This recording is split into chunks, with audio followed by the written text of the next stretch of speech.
Are they leaving the best for last? I wonder what the fourth one is.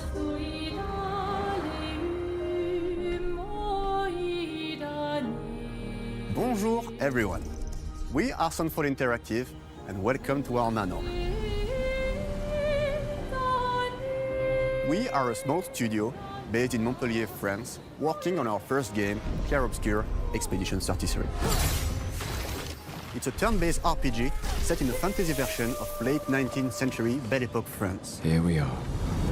Our grand adventure in game development actually started as a solo passion project. I wanted to create something like the JRPGs with turn-based combat I grew up with and loved, but that fully leveraged the latest tech, refreshed the genre with new features, and took place in a compelling world. I knew I needed help to realize my dream. First, I turned to a programmer I knew would get it. Guillaume and I started trading ideas right away, and that quickly turned into trading files back and forth. Soon, I was creating the first prototypes of the reactive turn-based system, combining real-time offense and defense element, and a cinematic battle camera system.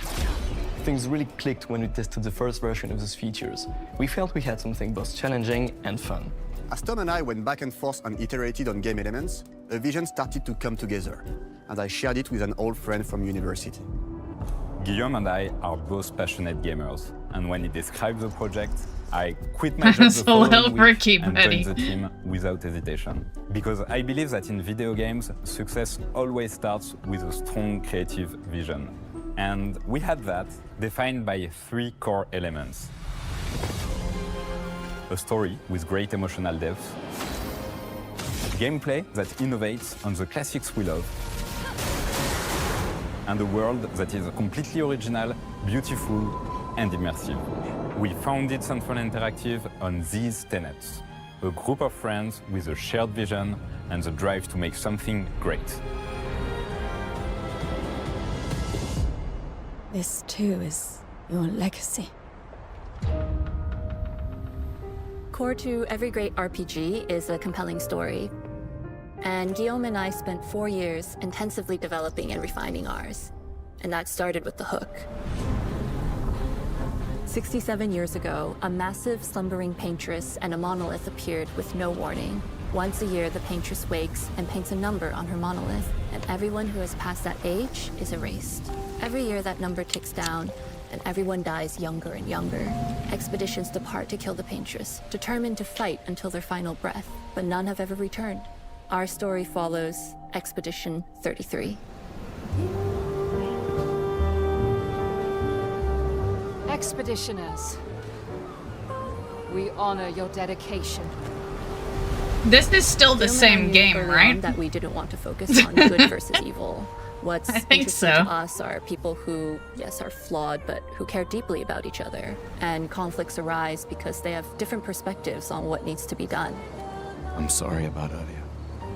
We wanted our story to feel dark and mature, with adult characters who feel like real people with real experiences.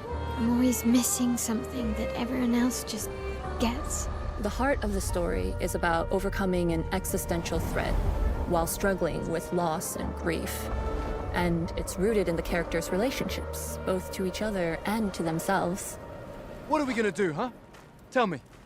What are we gonna do? In a world like this, how does one stay hopeful or make peace with their fate?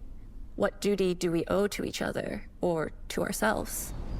These questions are deeply personal to me, and they permeate the story behind the story. Know that Lumiere fights with you. Tomorrow comes Expedition 33. The characters all have their own motivations and perspectives. Gustave and Lune are deeply invested in the expedition, even if they fight all the time. To them, the mission is tied not only to their family, it's central to their identity and purpose. Protocol doesn't cover every contingency. You know that.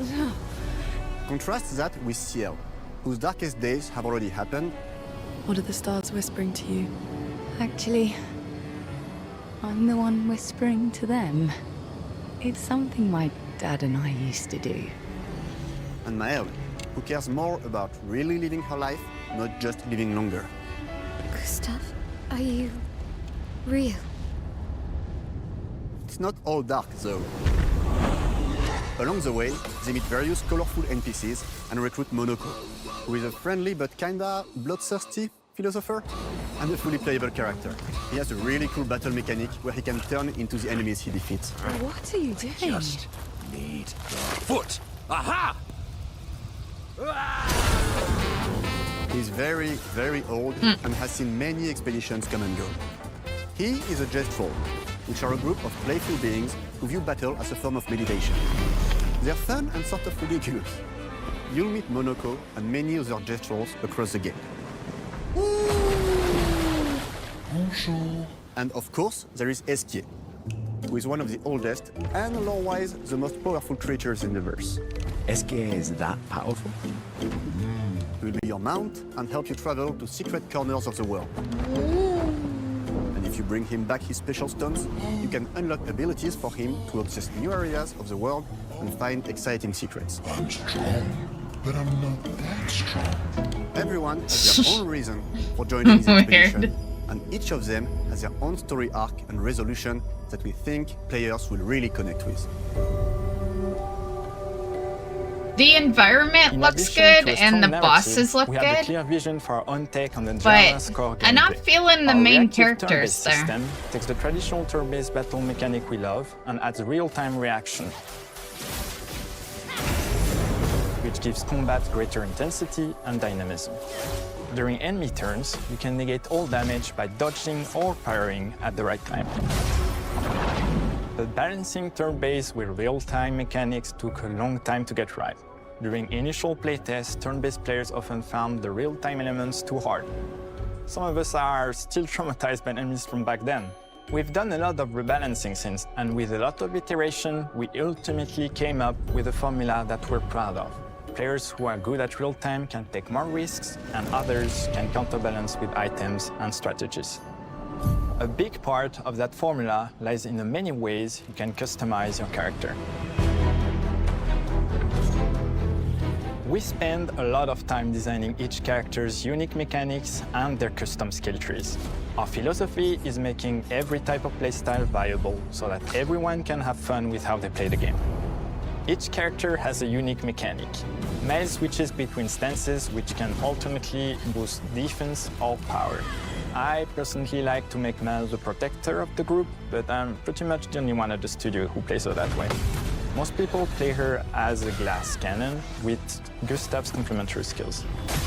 The characters can also equip hundreds of passive effects. Most people be in the dev team?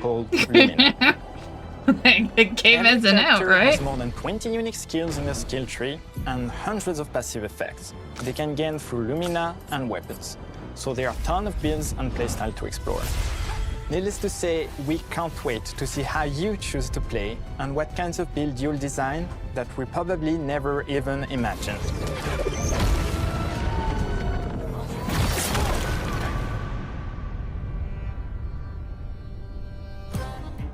Our story is set in the French fantasy world, and I was really excited to design something unique. Every level has its own color and texture identity. For example, the Gestrol Village is an early area in the game where players can enjoy a fun break. We wanted something that feels chaotic, grungy, and toy-like. It's basically a bazaar.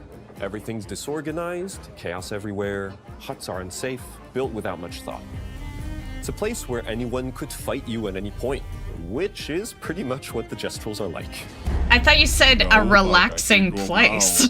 Gestrol Village is hidden inside the ancient sanctuary. I can just the ideas fight here you. were forest, labyrinth, and sentinels. I designed it as a vibrant place, like an old graveyard of Gestrols, with forgotten wooden toys in a box, with two main colors, red and white.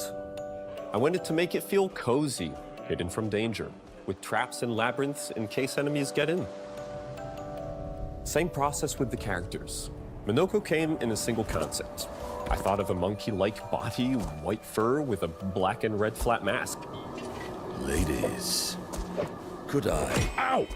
Definitely a Gestrol. For Esquier, we needed a cuddly companion to take us around the world. I thought instantly of a giant inflatable balloon and old Victorian pillows with many intricate motifs.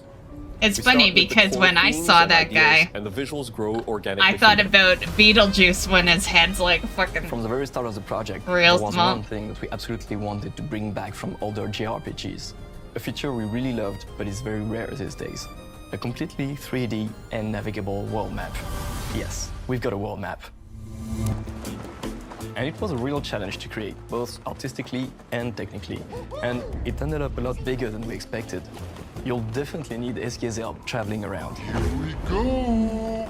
We're super happy with the result, though, as there's a lot of side paths and entire hidden levels. If you want to fight the toughest bosses of the game, you will have to explore. Good luck.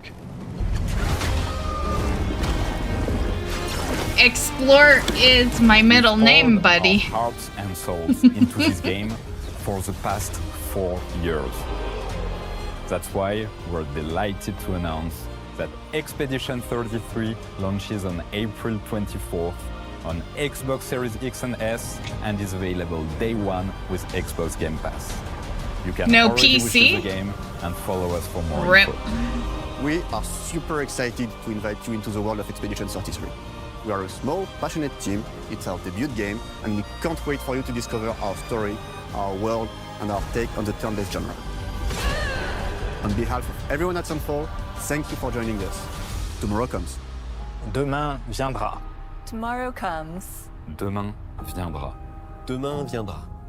So that must be the main line that happens. Okay.